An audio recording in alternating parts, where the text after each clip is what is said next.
Okay, so hello everyone, we're going to start. Welcome to the first installment of the Lugano of Slovakia. Organized by Marta, Pedroni, Léon, Probst. And it is my utmost pleasure to introduce you to today's speaker, also Toni Rønnow-Rasmussen. It is a privilege to welcome one of the very best value theorists in the world. His work includes the finance axiology, the leading account of value, crucial work on valuing and reason in practical philosophy more broadly. Put together,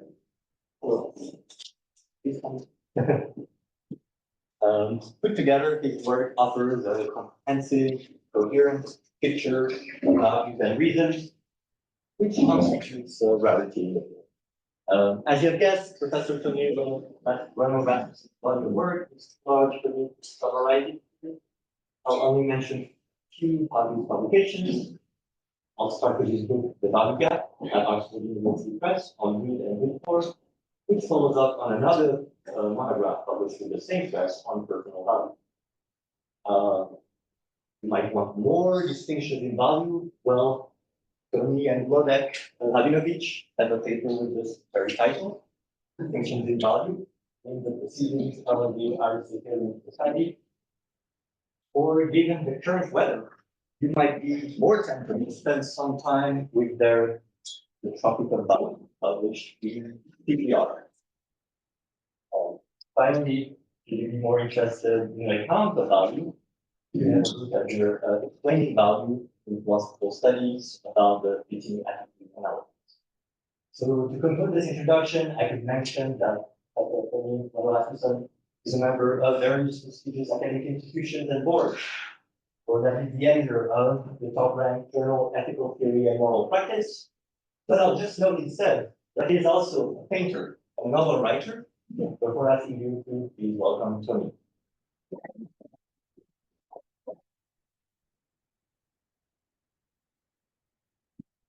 Very much, Alan. That was really nice. If half of that was true, it would be good. It's really great to be here. I've heard very much about this place for a long while, so I was really happy to accept Alan's invitation. And although I'm pretty sure that most of you are not really, I should speak up. I will try. And just let me know when I go down again. I'm not sure that the topic that I've chosen is really up your alley. I know that you're doing other stuff, but hopefully it might be of interest to you. So I've been interested in reasons, various kinds of reasons. Also, explanatory reasons, what nowadays is called motivating reasons. I think that this is a very interesting distinction. But today I will be talking about the third kind of reasons that normally philosophers talk about, namely normative reasons. And I've been interested in this kind of view, not only because it's part of most of the work that we are doing in philosophy, but also because there's some aspects of this view in the hands of some influential philosophers that I've been having difficulties in trying to understand. And one of them is just precisely how to understand strength of reasons or weight of reasons. So I think I've come up with a view that's extremely simple and it doesn't really take very long to explain it. So I've added lots of other non-interesting things to the talk. You will see what you say. So the kind of view that I've been interested in make one claim in particular, namely what I refer to as P1. It says that normative reasons are facts that favor, or in case it's against something, disfavor actions or attitudes. By attitudes, I include cognitive attitude as well as non-cognitive attitudes. So in a sense, I'm saying that this account that I will try to provide is applicable to not only what we call practical reasons, namely reasons for action and reasons for non-cognitive attitude, but also theoretical reasons, reasons for belief.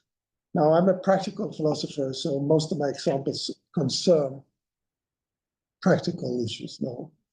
But my guess is that what I'm talking about here should also be applicable to theoretical reasons. Now, these philosophers, they then make a claim that's very normal to make, namely that some reasons are stronger than other reasons. And they tend to understand this in terms of what counts in favor, or as I formulated here, in terms of what favors. And a stronger reason is simply then a reason that favors more strongly or strongly. And this is the kind of idea that I've been having problems with. And I will try now I would probably not say why I've had a problem with it, because there's no time to that. I will try to say how it should be understood. And then I will use my analysis of stronger reasons and apply it to other core relations that reasons can stand in. And I should say that this is really very much a work in progress, that some of you who had the unfortunate luck of trying to upload my slides here, because I think it was I sent 3 or 4 just today. So, okay. Now, I should also say that sometimes I will be talking about facts that are reasons as facts that are prescriptive. So in a sense, they are telling us to make something the case, rather than telling that something is the case. So these are facts that favor or prescribe that the reason holders do or favor something. Notice that there's 2 mentions of favor here. One refers to a sort of prescriptive act, and the other one is to an attitude. This attitude could be desiring and so on. In one way, this is probably something I should change a bit, but I can get back to that if needed. I will also assume that this favoring or this prescriptive notion or property of facts that are reason is a necessary property. It's not, I think, a sufficient one. I think that reasons do other things than prescribe. Reasons explain, reasons justify. But my sort of view of this is that the reason why we sort of look upon fact as reason as facts that explain or justify is precisely because we are facing facts that are prescriptive. Okay. I should also say that the first idea that reasons are facts that favor is, of course, a controversial thesis. It's a thesis nonetheless endorsed by quite a number of influential philosophers today. I'm not defending this idea. In fact, I'm not sure I endorse it. But I find it interesting, and I think that it can be given various interpretations. Although I'm not trying to defend it here, I think it's worth pointing out that proponents of P regard facts as reasons in the same way that we perceive linguistic expression as prescription are given an intuitive way to at least partly defend P1, which does not assume that facts do anything in a literal sense. So just as some verbal and written utterance are prescriptive, proponents of P1 can reasonably argue that certain facts are also prescriptive, namely those that are reasons. For instance, a stop sign does not literally perform an action. I'm not talking about the fact about this. No, I'm talking about the stop sign. It does not literally perform an action, nor does the fact that a child is about to touch a fire.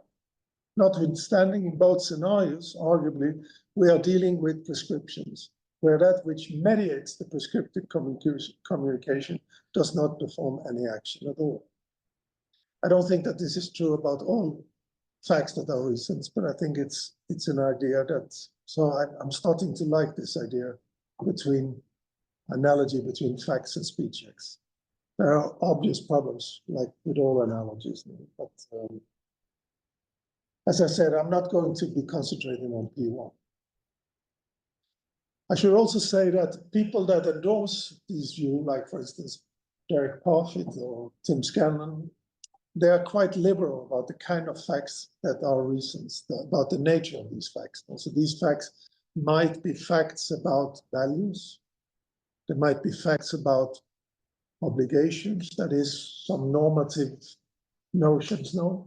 Or what's perhaps more important and also more controversial, there might be facts about purely descriptive features. So these facts are then reasons in virtue of purely natural features. I will be open to all of the three sort of views.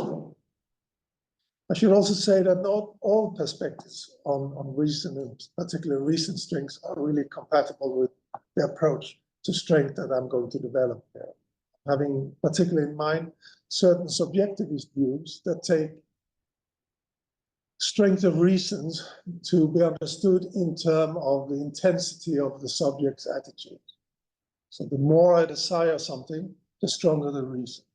Or if I have many desires, then the reason is stronger, and so on. I don't think that that's a really interesting view in many ways, but it's not a view that I'm sort of dealing with here. The question then is this account that I'm looking at, is it supposed to be an objectivist or a realist view on reasons? And my answer to that is that it doesn't need to be looked upon like that. So in one way, what I'm saying is actually open. So this P1 is actually open, and even P2, open to certain subjectivist views. You just have to be sort of clear that it's not this kind of view that regards strength in terms of attitudinal strength. But if you look at reason as facts, and these facts are reasons in virtue of reason makers, then you could say that what a reason maker is perhaps something that is the object of a subject's desire. And that might very well be a proper analysis of how we should understand reasons. I'm open to that possibility. I'm just not saying that this is the view I'm endorsing. But it's important to understand, and I think it's something that has often been overlooked in discussing what reasons are among these people, that you can give a realist and an objectivist interpretation of what they're talking about, but you could also actually come up with a subjectivist view on it. So I take what I've been talking about to be a view that's open to a wide spectrum of objectivist and subjectivist views. Now, over the years, several philosophers have suggested that the notion of strength in relation to reasons is a problematic notion. But recently, in a paper by Vogel and Riesberg, they've argued that, and I quote, "We don't see how the idea that reasons have weight is any more mysterious than facts about reasons themselves." And I agree with them. We will probably then not agree with each other in the sense that I do take this to be rather mysterious. They don't. They further assert that what they refer to as reason firsters, which are people that take reasons to be the sort of fundamental notion when it comes to explaining normativity. So other people would say perhaps that it's value that are this driving sort of normative force, but reason first is supposed to think that it's reason first, reasons. And I have no problem with that in a sense. So the people endorsing P1 and P2 could very well be said to represent the reason firsters. And according to these two authors, these reason firsters assume then that the reasons relation only involves argument basis for non-gradable things. For instance, that R is a reason for S to phi, where R is a fact, S is a subject, and phi is an action or an attitude. Since neither R nor S nor phi are such that there can be more or less of them, this makes it hard to see how the gradable notion of a reason's weight should be understood. And few recent firsters have tried to address this issue, and the proposals that exist are problematic. I tried to address this in the value gap, and what I'm developing here today was sort of initially published in that book. But I take this idea much further. So what I'm doing is I'm proposing a way for those who wish to adopt strength of reason, despite believing that reasons are inert objects that literally do nothing, and that the reason relation involves a non-granular relatum, namely facts. I will refer to this for some reason to, well, not for some reason, but for reason antagonist, RA for short. So RA provides a straightforward explanation of what it means for one reason to be stronger than another. Furthermore, or so I will try to argue, it does so without abandoning the idea that the strength of a reason is something that is grounded in the fact that that is a reason. In other words, it's not something that a subject necessarily constitutes. A caveat is in order. For simplicity, I will initially restrict analysis to reasons for or against. Initially, I also assume that if there's a reason to favor phi, and there's a reason to favor some other action, phi star, you cannot follow both reasons. And that's an important thing to keep in mind when I'm talking about what's coming. Okay. So consider a fact P that is a reason for phi, and another reason fact Q that's favoring star, another action. According to RA, when fact Q correctly is considered a stronger reason than fact P, there logically is a more encompassing fact set, which itself is a reason. Fact set is constituted solely by the conjunction of facts P and Q, that is, set is entirely composed of the joint existence of P and Q. X hypothesis said that core reason describes that phi star, which precisely is the act described by the less complex fact Q. So fact set constitutes a single reason by virtue of P and Q together. Since set prescribes what Q prescribes, it provides an explanation as to why the reason constituted by Q is seen as stronger than the reason constituted by P. Fact set encompasses both P and Q alone, prescribing what Q prescribes. This alignment of prescriptions provides an explanation of why Q is stronger reason than P. Now, a desideratum of a theory of reason strength is that its definition should be widely applicable to many different reason relations where reason strength comes into play. And I should consider some of these cases and show that RA effectively addresses these scenarios. But however, let me just give you a concrete example. So suppose it's a fact that you can save your dog. It's also a fact that you can save your camera. You can include in this that it's impossible for you to do both. Now, each fact constitutes a reason independent. However, R3 is the more encompassing fact, which involves R1 and R2 together. This broader fact concerns the state of affairs where a dog is drowning and a camera is about to get destroyed, and where you cannot save both. Correctly believing R1 is a stronger reason than R2, or that R1 favors more strongly than R2, is, in this error A account, a way of expressing that R3, involving R1 and R2 alone, favors, say, saving the dog. So this is an unpretentious explanation of reason strength. And I think consequently, it's inappropriate to speak of one fact as favoring an action or attitude more strongly than another fact, without implying that facts have any agency or that strengths are forces in some mystical sense. We can justify the adverbial expression, facts favor strongly, as a paraphrase that is consistent with facts being inert objects that literally do nothing strongly, and without relying on a subject doing anything. RA may nonetheless seem unsatisfactory, as it does not clarify why a more complex fact aligns with the description of a simpler fact. Of course, that's something one could wish for, but it's not obviously a flaw to this account. Our inquiry has not been about identifying which reasons are stronger, but about providing a formal account of strength. And RA delineates the conditions under which strongly favour is appropriate. So RA again says, for RA to be a stronger reason than R2 is for there to be a more encompassing fact R3, comprising the facts constituting R1 and R2 alone, that prescribes what R1 favours. Now, of course, RA then needs to explain a number of other relations. And let's just start with one that's also very typical, namely when we say that two reasons are equally strong. I have a person sitting next to me at my department, Léon, and he spends his time thinking hard about various different value relations. I think he's come up with 19 of them. I'm much more modest.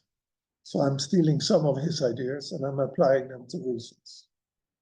So following sort of his model of how he understands equal goodness, you can formulate a view about how we should understand reasons that are equally strong. So for R1 and R2 to be equally strong reasons, for against phi, is for there to be a more encompassing fact R3, which includes only R1 and R2 alone, that prescribes, I've put here in parentheses requires, because I think there is basically two sort of dimensions to prescriptions. I will get to that in a moment. That prescribes agents to be indifferent between acting or favoring in line with what R1 and R2 prescribe.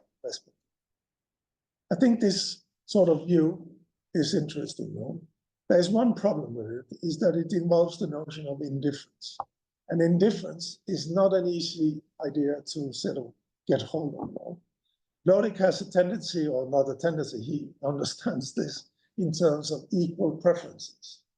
But I have another person in my department who like to think of it as a sort of discrete type of a reaction or evaluation. So it's a mental attitude on its own, so to speak. No? And I think both interpretations are interesting and in many senses viable. However, you could come up with an alternative to RA equality. And you could do it if you start using a distinction that Joshua Gert introduced some years, probably rather many years ago. I have no reference here, I should have. So he sort of explains that normativity comes sort of with two flavors, if you want. One that's requiring us to do things, and another one that permits us to do things. So it's the difference, if you want, but sometimes it's expressed in terms of what we ought to do rather than what we may do. Both are, in a sense, normative. So suppose we have that in mind, we can now formulate equality star. So for R1 and R2 to be equally strong for or against reasons, is for there to be a more encompassing fact, and yeah, I don't have to repeat all that, such that agents are permitted not to act or favor in line with what R1 prescribes, on condition that they follow R2 and vice versa. And now we've got rid of the indifference notion. Whether this is better or not, I think that indifference is a rather interesting notion. So maybe it's a good idea to sort of stick with it. Now, reasons and values can seemingly also be incommensurate. This is a sort of very hot topic among practical philosophers. And we can understand this incommensurability in various ways. But one sort of standard idea is to say that R1 and R2 are neither stronger nor equally strong compared to each other. For example, R1 and R2 could be on a par in strength. And this would be a different kind of relation than equality, for instance. So in some of the books that Alain was nice to refer to, I've been doing my best to sort of argue that what I refer to as impersonal values, namely values that we tend to express in terms of the notion final goodness or goodness period, and personal values, which we tend to express in terms of what is good for someone, no? That these values are somehow incommensurable. So take, for instance, my decision to buy life insurance for my daughters. And I'm figuring out, should I do this or should I contribute to a fund that saves the white rhino? Now, that saving the white rhino seems to be something that has impersonal value. It probably will have personal values for the rhinos that live and for the people that like white rhinos. But one could also argue, and many people do that the very species, that there is a sort of impersonal value to the very species that is beyond the sort of individual values of the individuals. Now that seems, in a sense, to be sort of incommensurable, these values. To say that these reasons are on a par, we might state RA incommensurable in the following way. For R1 and R2 to be reasons on a par, there is a more comprehensive fact, R3, that prescribes acting or favoring according to what R1 or R2 prescribes, such that it's permitted to act or favor or favor according to what R1 or R2 prescribes.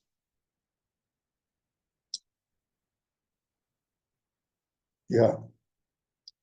Now, this RA incommensurable captures a form of incommensurability, specifically parity. However, it might not fully capture the kind of rhino or daughters incommensurability.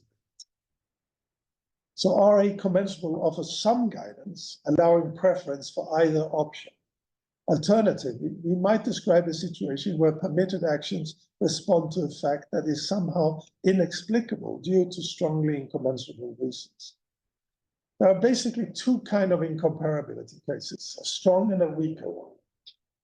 So according to the strong one, for R1 and R2 to be strongly incomparable is for there to be a more encompassing fact R3, such that, now I'm shortening down things here, such that R3 requires us neither to act or favor in line with what R1 prescribes, nor to act or favor in line with what R2 prescribes, nor to be indifferent. Most cases of value incomparability are not as stark as the ones described above. Instead, they fall under what Rabinovich calls for weak incomparability. Again, he doesn't apply this to reasons, but I think I'm trying sort of getting him to agree with this.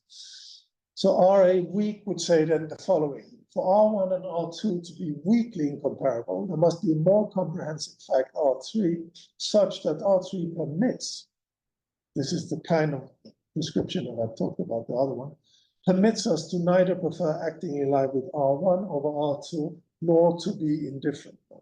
So they're very close to each other. Now, there's another way you could understand this sort of really hard cases of incommensurability. So I would like to add a special kind. It doesn't add very much to the picture already given, but yeah. So I refer this to sort of what I call Janus incomparability form, the two faces compound. Doesn't really matter what you call it. So for R1 and R2 to be Janus incomparable, there is a much more comprehensive fact R3, such that R3 prescribes both what R1 prescribes and what R2 prescribes, without any additional guidance or prioritization. So it's like your go, okay. Yeah. So it's a bit like you're out walking on a street and you turn down to a street and you face this. It's a T-cross and there's one sign telling that you are not allowed to go to the left and you're not allowed to go to the right, no? And you think, what the hell now? What do I do? And the question is, once we've started thinking in terms of reasons or fact, who says that the world is not like it is? That there might be things that are such, that life sucks so much that this is, and so when I wrote the value gap, this value gap should perhaps have called T cross instead, no, because that's what it's all about. Anyhow, it's of course an extremely controversial idea that there are reasons that are like this. But yeah. Now, since I call it here R6, that should have been a fourth revision of my slides here, no? But so this refers then to our Janus. It offers then two conflicting prescriptions without guidance on how to prioritize between them, and it represents yet another type of incomparability. So detecting incomparability, particularly Janus incomparability, can be challenging and is a controversial issue. Nonetheless, if such cases exist, RA can theoretically explain them without assuming any inherent strength beyond a paraphrased sense. Okay, so now to some of the objections that you've been thinking of. So the first one is that the kind of view that I'm sort of formulating here can easily be understood as a view that only recognizes that reasons are pro tanto reasons. That is, reasons that somehow, precisely because they are reason based on certain feature of a fact of the world, that they can be overridden by other facts and then other reasons. And I think that that's, in my world, I have no problems with viewing reasons like this. So even if we have all things consider reasons, or as Ross would have it, pro toto reasons, I think that the best way of understanding them is that they are actually just the kind of pro tanto reason that want. Now, many people think that there are reasons that are not like this, that there are reasons that are winning over any other reason, given whatever change of information or data or facts at all. And I think you could apply the kind of view that I'm applying into here by adding this into the picture. So in one way, it need not be a view about alternative reasons. I think that probably it would have to include a kind of substantive evaluation on part of the person who sort of wanted to expand that view. As I say, I have no problem in thinking that this is only about alternative reasons. Again, the kind of approach provides no guidance to how we determine what the more encompassing fact R3 favors. And again, as I said, it's fine. There's nothing particularly strange about the more encompassing fact that is not strange about the more simpler facts. It's a mathematical mess when we try to figure out what it is that makes something into a reason. And that's true about the R1 reason, it's true about the R2 reason, and it's definitely going to be true about the R3 reason as well. And it's not something that I'm going to solve with this model. Now, the real issue with the kind of account that I'm having here is to what extent it can sort of be applied to all the ways we talk about reasons. And I'm not sure that that's going to be the case. I'm pretty sure there will be cases where we talk about reasons where this very simple model will run into problems. And I will immediately tell you one example that I think can be accounted for, but that I for some time thought was going to be a problem. So suppose someone asserts the following. R1 favors firing, and so does R2. So we have two reasons, no? And both favor the same sort of action. However, I want to say that the first reason is stronger than the second reason. This seems to be something that makes very much sense to say. So how on earth will such a model like my one account for this? It cannot do it if we just follow the simple model that I've been talking about, because it would be illogical to claim that the conjunctive fact R3, comprising both of these facts, aligns with R1, but not with R2 in terms of its prescription. So referencing this R3 fact would not elucidate what we mean by R1 is a stronger reason than R2. Now, the R advocate, I think, can offer an explanation of what remains true of the spirit of NA, just needs a sort of So I will get to Indo-Chinese tigers and water buffaloes in a moment. So consider the following conjunctive facts that are reasons, R3 and R4. So these are reasons that consist of more than one sort of fact. So R3 consists of the fact constituting R1 and a certain hypothetical fact H alone. And R4 consists of the fact constituting R2 and the fact H alone. Now, while R3 favors phi, R4 does not. In light of this, what we should mean by one, that R3 is stronger than R4, is that there exists a complex fact R5 consisting of R3 and R4, such that R5 favors phi, period. So here's an example.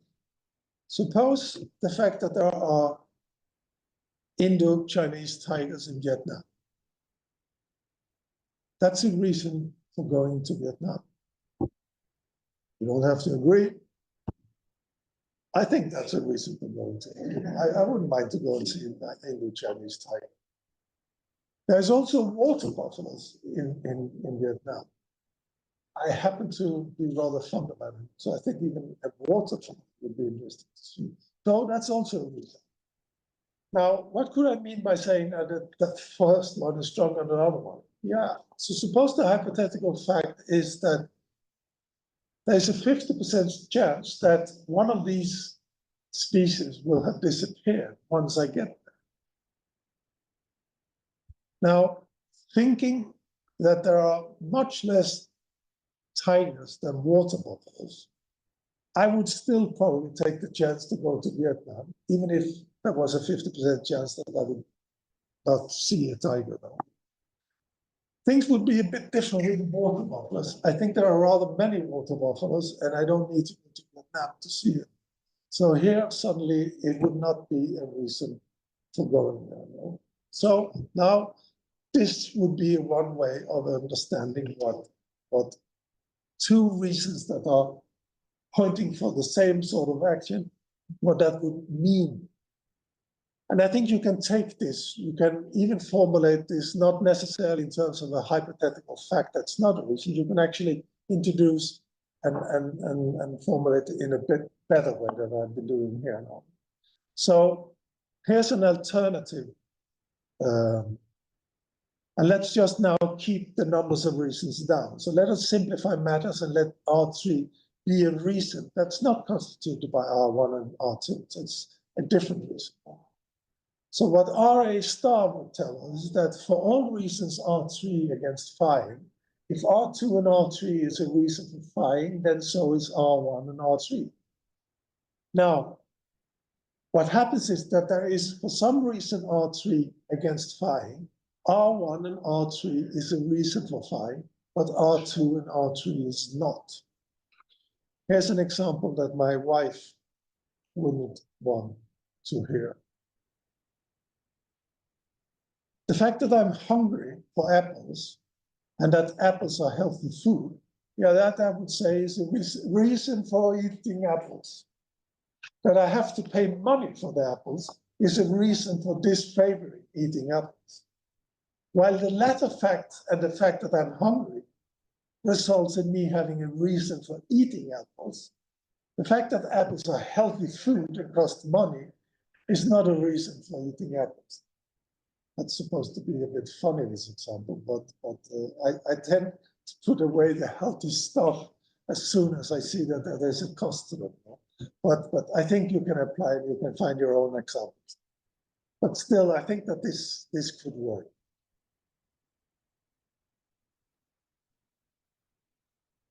Here's a very different case. In this case, I'm not at all sure that RA gives a good answer to. And I'm not sure that this is a case that makes sense. I've asked people around. My good friend Lund, he thinks that it makes perfect sense, but I'm a bit sort of suspicious about Lund's. As Kevin knows, he's a man of very, very delicate intuitions, and most people don't share them. So suppose someone said, that, okay. So suppose we say that being hungry is a reason for me to eat. And that reason is stronger than Lisa's reason for believing that it has rained based on her observation that her lawn is wet. So now I'm comparing my reason, a practical reason for eating, with a theoretical reason for believing something.